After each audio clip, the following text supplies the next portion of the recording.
स्वागत है सभी विद्यार्थियों का जीएस विद विक्रांत में। और आज का टॉपिक है चालकोलिथिक एज। यदि आप मेरे चैनल पर पहली बार आए हैं तो और आप अपना जीएस मजबूत करना चाहते हैं, इम्प्रूव करना चाहते हैं और आप किसी एग्ज़ाम को पास करना चाहते हैं तो इस चैनल से जुड़िए और लाइक और सब्सक्राइब ज़रूर कीजिए। इससे पहले आप मेरे 3 वीडियो हो चुके हैं, ऑलरेडी मैं 3 वीडियो अपलोड कर चुका हूँ। और क्योंकि चीज़ें क्रम से अगर आप समझेंगे तो कंसेप्चुअल जब समझ लेंगे तो चीज़ें सब दिमाग में फिट हो जाएंगी आपके। तो आप पहले उन वीडियो को ज़रूर देखिएगा इसको देखने से पहले। चलिए बात कर लेते हैं चालकोलिथिक एज क्या होती है। यानी चालकोलिथिक यानी जिसको मैं कहता हूँ ताम्रपाषाण, यानी अंग्रेजी में चालकोलिथिक कहते हैं, हिंदी में कहते हैं ताम्रपाषाण काल। यानी ताम्रपाषाण काल वह काल जिसमें तांबे का प्रयोग पत्थर के साथ, यानी पत्थर के साथ जब तांबे का प्रयोग किया जाने लगा उस काल को हम ताम्रपाषाण कहते हैं। यानी जब पत्थर के साथ साथ, जब पत्थर के औजारों के साथ साथ तांबे का जो है उसमें मिश्रण किया जाने लगा, उसमें प्रयोग किया जाने लगा, तो हम उस काल को जो है ताम्रपाषाण काल कहते हैं। और ताम्रपाषाण काल की जो बस्तियां हैं, कुछ संस्कृतियां प्राप्त हुई हैं, उनके बारे में हम बात कर लेते हैं। चलिए लिखा हुआ है बोर्ड पर, देख लेते हैं, समझ लेते हैं चीज़ों को बढ़िया तरीके से। तो ताम्रपाषाण काल के बारे में हम देखते हैं। ताम्रपाषाण काल में आहार संस्कृति, एक आहार नाम का एक संस्कृति कहा गया जो राजस्थान में एक स्थल है आहार, जो ताम्रपाषाण काल से संबंधित है। वह स्थल जो है तांबे के लिए जाना जाता है, वहाँ से जो है अत्यधिक मात्रा में तांबा मिला है तो इसलिए उसको आहार नाम दिया गया और आहार के नाम पर ही आहार संस्कृति इसका नाम रख दिया गया। दूसरा स्थल है गुलुंद, यानी गुलुंद को जो है नानक स्थान से तांबे के उपकरण प्राप्त हुए, इसलिए इसका नाम प्राचीन समय में तामावती था। तामावती या ताम्रवती के नाम से भी इसको जाना जाता था। तो आहार और गिलुंद जो है ताम्रपाषाण कालीन स्थल हैं, ये आपको बात ध्यान रखनी है, इसलिए इसी नाम पर इसका नाम रख दिया गया आहार संस्कृति। आहार संस्कृति किससे संबंधित है, किस काल से संबंधित है, ऑप्शन में आ जाएगा आपसे। तो जब आपसे पूछा जाए कि आहार संस्कृति किस काल से संबंधित है तो आपको ताम्रपाषाण काल बताना, पहली बात ये ध्यान रखनी है। जब भी आपसे पूछा जाए कंपटीशन में, वनडे कंपटीशन में पूछा जाए कि आहार संस्कृति किस काल से, पाषाण काल से, नवपाषाण काल से है, मध्य पाषाण काल से, पूरा पाषाण काल से या ताम्रपाषाण काल से, तो आहार संस्कृति जो है ताम्रपाषाण काल से, इस बात का आपको जवाब देना। क्लियर। नेक्स्ट अगली चीज देखते हैं, काय संस्कृति। तो काय संस्कृति भी जो है ताम्रपाषाण काल की है। अगर आपसे पूछा जाए कि काय संस्कृति किस काल से संबंधित है तब भी आपको यही बात कहनी है कि चालकोलिथिक एज यानी ताम्रपाषाण काल से संबंधित है। यहाँ के मृदभांडों पर बारहसिंगा का चित्र बना हुआ है, यानी यहाँ से भी जो है तांबे की वस्तुएं मिली है, साथ ही साथ बारहसिंगे का चित्र जो है यहाँ पर बना हुआ है। जो बर्तन थे, बर्तन यहाँ के जो मृदभांड थे, जो बर्तन थे उस पर जो है चित्र बना हुआ है, काय का, बारहसिंगा का, यानी रॉयल स्टेक का जो है चित्र बना हुआ है, जिसको हम बारहसिंगा कहते हैं, स्टेक कहते हैं वैसे तो उसको हम। तो जो बारहसिंगा है उसका चित्र बना हुआ है। वो काय संस्कृति किस काल से संबंधित पड़ती है, किस काल में पड़ती है, अगर आपसे पूछा जाए तो आपको सिर्फ एक ही जवाब देना है और वो जवाब है आपका ताम्रपाषाण काल।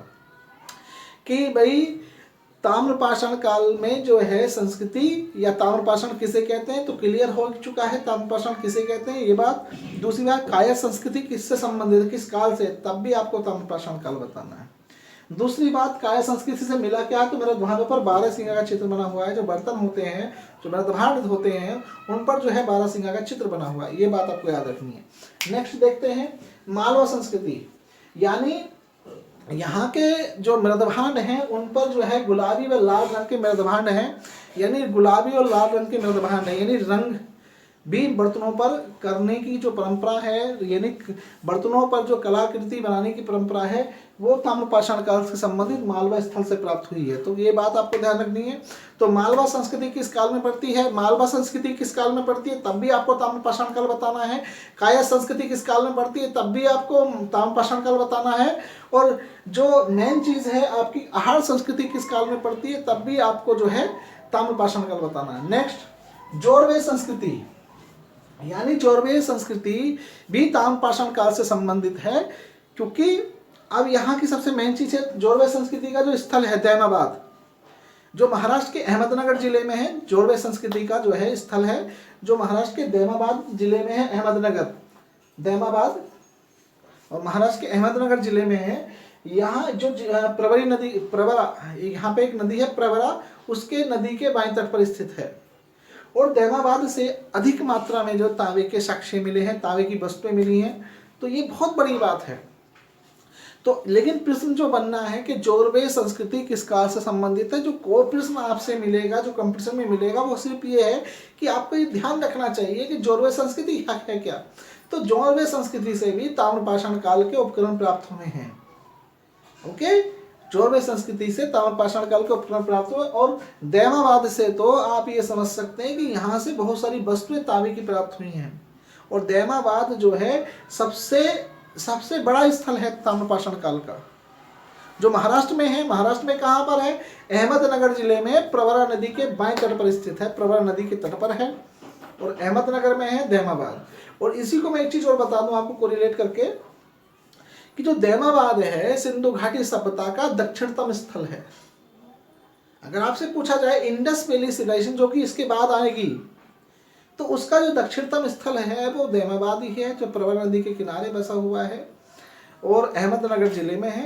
ये बात आपको ध्यान रखनी है। तो आपसे प्रश्न क्या पूछे जाएंगे? बड़े सिंपल सी, अगर आप ये वीडियो देख रहे हैं तो मैं समझता हूँ कि इसको वीडियो को देखने के बाद आपको सारी चीज़ें क्लियर हो जाएंगी। पहली बात, अगर आपसे पूछा जाएगा, मैं दोबारा बात कर रहा हूँ इसी वीडियो में, रिविजन करा देता हूँ मैं, कि अगर आपसे पूछा जाए कि चालकोलिथिक एज क्या है, तो आपका सिर्फ जवाब ये होना चाहिए कि ताम्रपाषाण काल, यानी चालकोलिथिक एज उस काल को कहते हैं हम जिस काल में पत्थर के साथ साथ जो है तांबे का भी प्रयोग किया जाने लगा, उस काल को हम ताम्रपाषाण काल कहते हैं। उसके बाद अगर आपसे पूछा जाए कि ये बताइए चलिए कि आहार संस्कृति किस काल से संबंधित है, तो आहार संस्कृति जब बात आई, आहार संस्कृति की बात आए, मालवा संस्कृति की बात आए, काया संस्कृति की बात आए, जोरवे संस्कृति की बात आए, तो ये सब जो है आपको बताना क्या है, इन सब संस्कृतियों के बारे में आपको बताना है कि ये सब ताम्रपाषाण काल संस्कृतियां थी। वो प्राचीन स्थल कौन सा है जिसके नाम ताम्बती रखा गया है? तो जो गिलुंद स्थल है जहाँ से तांबे के उपकरण प्राप्त हुए हैं, जो आहार संस्कृति के अंतर्गत आता है, गिलुंद का प्राचीन नाम ताम्बती मिलता है, यानी ताम्रवती मिलता है। तो आप इस वीडियो को देखने के बाद मैं निश्चित रूप से कह सकता हूँ कि ये चीज़ें आपकी क्लियर हो गई होंगी। तो आप ज़्यादा से ज़्यादा शेयर करें इस वीडियो को, ज़्यादा लाइक करें, कमेंट्स करें और ज़्यादा से ज़्यादा जुड़े इस चैनल से। आपको मैं दावा करता हूँ, वादा करता हूँ आप लोगों से कि सारी चीज़ें आपको इस चैनल पर मिलेंगी। और तो प्लीज़ ज़्यादा से ज़्यादा लाइक और सब्सक्राइब करना ना भूलें। यदि आप चीज़ें सीखना चाहते हैं, समझना चाहते हैं, कंसेप्ट क्लियर करना चाहते हैं, तो इस वीडियोस को जरूर शुरू से लेकर अंत तक देखिए। और जीएस विद विक्रांत चैनल को लाइक और सब्सक्राइब जरूर करिएगा और ज़्यादा से ज़्यादा शेयर करिएगा। अगले वीडियो में मिलूंगा, तब तक के लिए धन्यवाद। Thank you for watching. जय हिंद।